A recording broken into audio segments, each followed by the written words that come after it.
Let's talk today about this very important aspect of relationships. Because it doesn't matter in what profession you go into, that professional world is actually very small.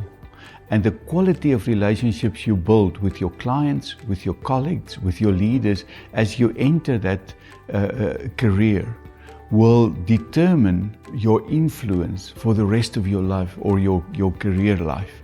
So it's so important that we make sure that from day one we build good quality relationships. Now, Steve Jobs, one day, he had to speak to a group of students, and he said to them, for the past 33 years, every morning I looked into the mirror and I asked myself this question: if today was the last day of my life, would I like to do what I'm about to do today?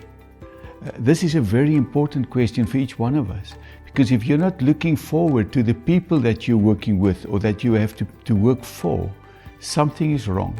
And if you don't change it, it's going to hurt you very, very severely.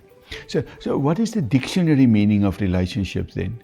I've looked at a nice definition that said, relationship is the state of being connected between people and things, and also the feelings aroused by that. Because a relationship is not just a connection, it also brings feelings. So in this term, me and you, what would you say is the most important phrase or word? It's not me, and actually it's also not you. It is the word and, because relationship focuses on the quality of the space between me and you, and we are responsible for the quality of that space. So the most important asset of your school or organization might not be your staff. It might not be the learners. It might not be your clients. It might be the quality of relationships that you were able to build between you and those people that you're working with. So Wolfgang Grulke, a futurist, said one day that it seems to him that the currency of the future will be trust. And trust comes from a quality relationship where we know each other and we trust each other.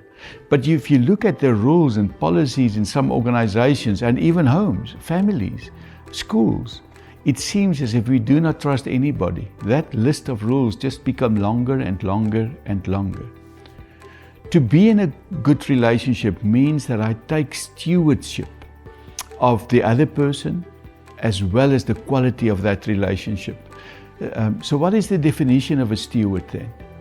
A steward is the manager or caretaker of somebody else's possessions.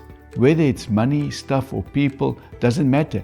But you manage it as if it's your own, but you know it's not yours. Like when you stand in front of the pulpit, then you take your spouse to be with you. You decide to take responsibility for that person, for their career, for their dreams, and for the quality of the space between you and that person. But that person is never your property.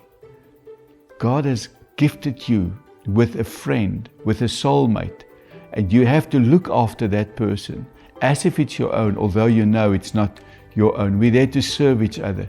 We're there to look at each other and see God's plan in their lives as well.